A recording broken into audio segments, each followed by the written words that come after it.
Welcome to everybody. So I managed to get the car in, pushed it in myself. Fortunately it rolls quite nicely, which is good news. Because normally the brakes are seized on these things, but it was a bit of an effort to get it in, I have to say. A lot easier with the crane. There's a couple of things I wanted to let you know about, or just update you on. And I was doing, after I got the heritage certificate and all the documents and checked the plate on here, this is actually a 58 car. I made a mistake with that. It's a 58 car and it's a very early one. It's actually the 291st OTS or open two-seater or roadster that they made, which is quite early. I think, yeah, 291st. The number on this is 8300292, and the number started at 8300001, which didn't exist. It was 830002 was the very first car that came out for production.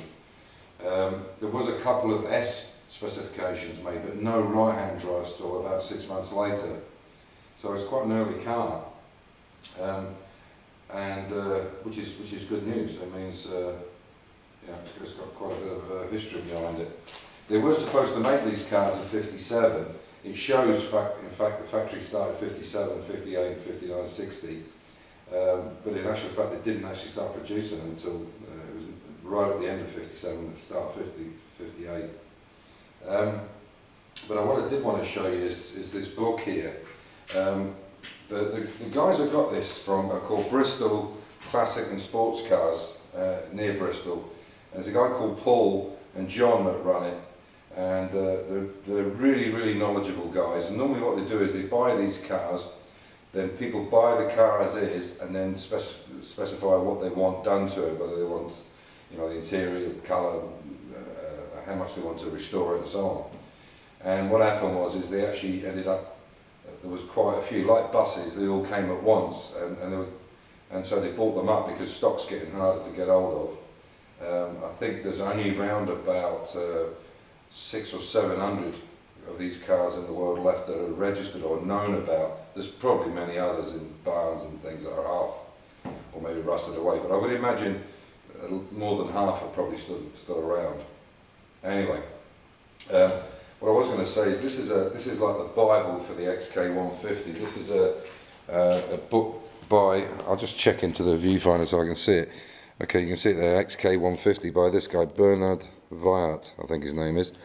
And what's really great about this is some of the technical details. I mean, it really is a Bible. Not only does it have some amazing technical, hopefully that you can see that, technical detail, but it has, you know, lots and lots of stuff, just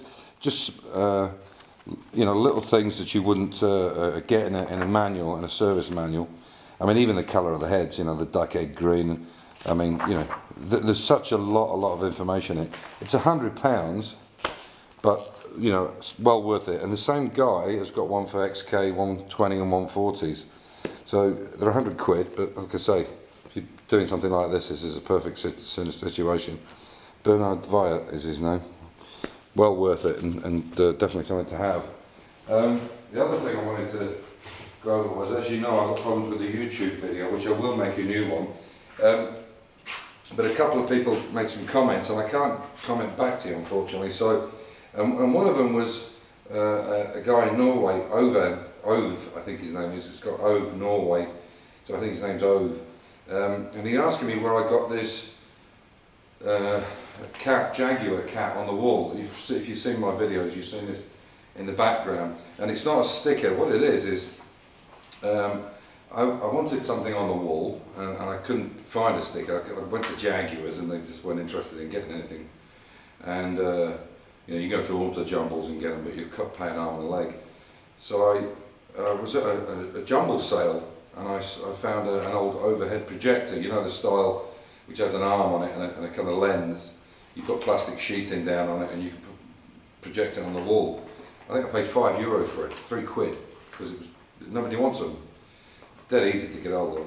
And then I used the plastic bag from S&G Barrett, which has the Leaper on it, the Jaguar Leaper on it, put it on, and then rolled it back, turned the lights off, rolled it back away from the wall, got it focused, and then drew it in pencil or pen. Well, it was pencil. And then when it was all on, I then went round it with green, with Jaguar green or British Racing green, to do it. Now I've done this one in here, and the head is a little bit wrong because the focus wasn't quite right. It was too big. But the smaller one I did on the garage door, on the front door. I'll try and show you if it's not too dark. It came out really well. So that's how I did it. So if you want to make one, you need to do it. And any Jaguar logo, as long as it's plastic and you can shine a light through it, it's good enough. There's another gentleman I'm in touch with quite a lot, and I watch all these videos. He's got a channel called Restore. And he was asking me, or he thought that I lived in Australia, not Austria, which is probably an easy mistake because I do have a bit of an Aussie twang. I lived in Australia for 14 years, in Adelaide, in South Australia for 14 years. I went from the UK, where I was in the Marines in Scotland, 4-5 Commando, and then went to the oil business, and then went to Australia, and then ended up here in Austria. So that's probably, and he was thinking, how can I keep going backwards and forwards to England all the time? And that's the reason why, because I live in Austria. I changed because it was a couple of letters shorter than Australia. Austria is smaller. It's a joke. Anyway, yeah. So as I say, I can't write back to you. I will get this sorted out. I'm going to make a new channel because you know, people comment and they ask me stuff and I can't write back, and it's really frustrating. It's frustrating for them and for me. So I'll make a new channel. And hopefully the people that have subscribed, which I've got about 420, which is for the limited, for the Jaguar stuff that I do, it's quite a limited audience, I suppose. But I hope you like the videos anyway, and especially with doing all the other stuff, the minis and the Land Rover and the little Land Rover. Anyway, so thanks for watching in. This will not be done straight away. We're going to do the white car because I've already got a classic car, the E-Type. I can take my time with this, and I want to work on his car first.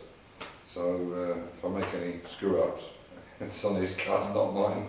No, the bottom line is his car is in much better condition, and I bought all the parts for it that I needed for it before we left the UK, so it's come with it. But I need to repair it on the chassis so it stays straight, and there'll be a special frame built inside it.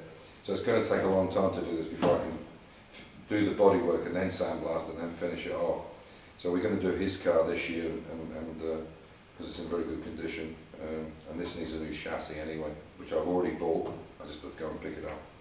Anyway, so that's where we are, and thanks for watching in. If you like them, subscribe, and again, thank you to all the people that have subscribed and make comments. I really do appreciate it. It's nice. And don't forget to look at Restore. His channel is excellent. His name's Martin.